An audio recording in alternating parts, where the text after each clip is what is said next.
Akala ko meron ka ring interpellation. Yung pala, ikaw na yung chair eh.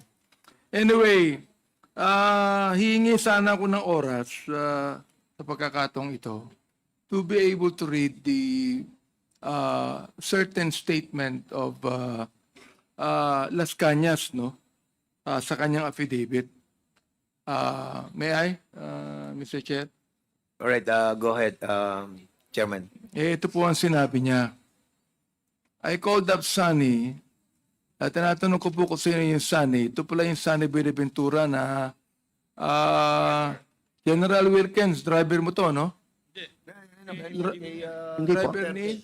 Hindi po, Mr. Chair. Driver the former president. I called up Sunny immediately and told him about the money deal Alan C. proposed to me. And Sunny told me to wait for a while because he would inform RRD who is sitting beside him. When RRD was on the phone, he told me not to buy the proposed money deal of Alan C., that he would take care of us regarding the issue of money, and that he had in his disposal huge amount of Intel funds. RRD told me to proceed with the agreed plan to clean up and dispose of the 11 Chinese nationals and that they were menace to our society. So, kinwento po niya rito, no? Kung papaano niya pinatay. Well, Mr. Chair,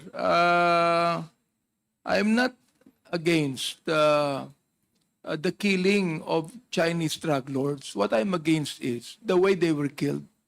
Di ba? I mean, hindi naman yung pagpatay. Siguro, kakampihan ko na rin na pinatay itong mga drug lords na ito eh. Pero ang iniisip ko, yung the way kung paano sila pinatay. Ito, sabi dito, sabi dito ni Las Cañas, so sinabi niya, yes sir, and it ended our conversation. SPO4 Ben Laud approached me and whispered to me that everything is ready now. It was past 2 a.m. In the morning. SPO4 Ben Laud and I instructed our force multipliers or the RRA assets.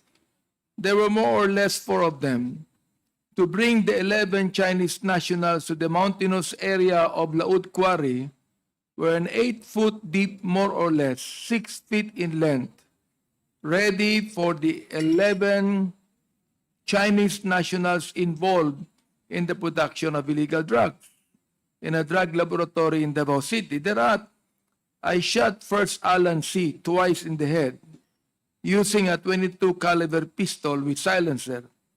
Then 2 of our force multipliers men dragged the dead body of Alan C. near to the mouth of the grave, tossed the dead body deep down to the common grave. Then followed by the 8 other Chinese nationals. I shot them alone with a pistol, one by one, twice in their heads to the ground. Then I let Jim Tan shoot the other 2 male Chinese nationals, and he did. The 11 Chinese nationals rested in peace in their common grave with bullets in their head, and the rest was history. Ito po ay sinabi sa affidavit ni Mr. Las Cañas. Halimbawa, ikaw, General Wilkins, gagawin niyo ba yung klase ng pagpatay na ginawa ni Las Cañas? Hindi po. Yun. Okay. Ibig sabihin, naniniwala din kayo sa due process, correct? Yes, Mr. Chair. Ayan. So, mali yung kanilang way ng pagpatay. Hindi ko kasi kilala si Las Cañas talaga. Hindi yung pinag-usapan. So, mali talaga si Las Cañas. Ayun. Yun ang gusto kong sabihin mo sa akin. Mali po si Hindi Las ka- Cañas. No? Hindi ka sumasang-ayon eh. Yes. Kung paano sila pinapamatay. Di mali ang ginawa ni Las Cañas. Yes, sir. Oo. Pero ito, personal testimony ni Las Cañas to eh. Na ginawa niya, no? So, ito. Gusto kong tanungin si Mr. Asierto. Andiyan ba si Mr. Asierto? Oh. Well, bago yan, habang ating inaano pa si Mr. Asierto, gusto ko rin tanungin ng ibang general dito. Oh. General La Peña, general ka rin, di ba? Oh. Yes, Your Honor. Hindi mo rin gagawin to. Yes, definitely not, Honor. Oo. Naniniwala rin kayo sa due process. Yes, Your Honor. Okay. So, mali ang ginawa ni Las Cañas. Yes, Your Honor. Mali, Alright. Your Honor. Sino po yung ibang general dyan? Sagutin niyo ako. General Nico, pagkasabi mo nga sa akin, ikaw ang PIDEA head dito, di ba? The officer in charge, sir. Yes, Ayan. sir, it is very wrong. So, mali-mali yung ginawa. Yes, sir. No? Ngayon look ito Chinese drug lords to di ba? I mean, look tanggapin natin na dapat patayin itong mga ito. Pero, katulad nyo, naniniwala din po ako sa due process. Okay. Andyan si Mr. Peldon.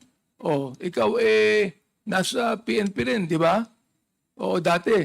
Am I right? Army. At sa Army ka dati, di ba? Oo. Ano po yun? Marines, Your Honor. Marine. Yan. Matindi ang mga Marines. Believe ako sa mga Marines Pero, gagawin mo rin ba ang ginawa ng Las Cañas? Kung yung pagkakataon ka. No, Your Honor. Ha? No, Your Honor. Okay. So, naniniwala ka rin sa due process. Yun po ang sinasabi natin dito sa taong bayan po natin.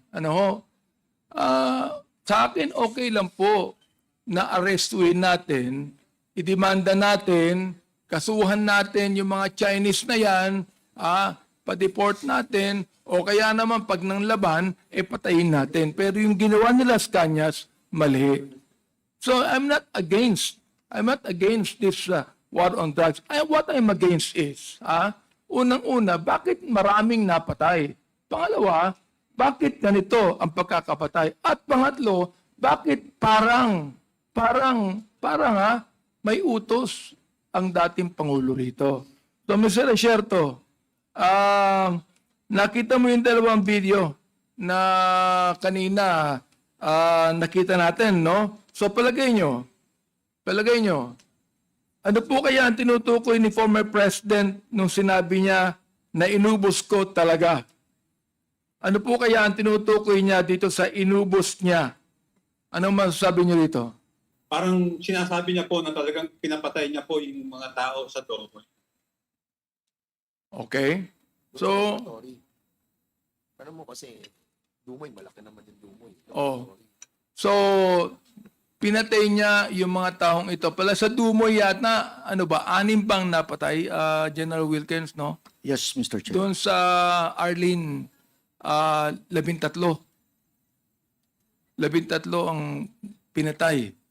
Hindi ko alam, Mr. Chair. Oo, 13 ang pinatay. Alam mo yon, di ba, Mr. Resierto? Yung 13 po sa Arlene apartment. Ang Yes, alam ko po, yes. na-release po sila.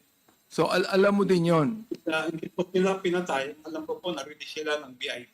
So, ibig sabihin, ang inyong pagkakaalam, ang inyong paniniwala, na itong statement na ito ng ating dating Pangulo na inubos talaga, kung kayo ang nakarinig niyan, ubusin nyo rin, correct? Most likely po. Ayun.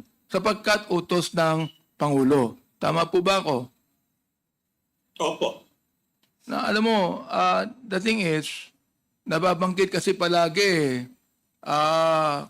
dapat patayin to sapagkat mahal ko ang bayan ko Alam nyo, kayong mga general, sinabi nyo mali ang the way na pinatay itong mga to. Pero mahal nyo ang Pilipinas.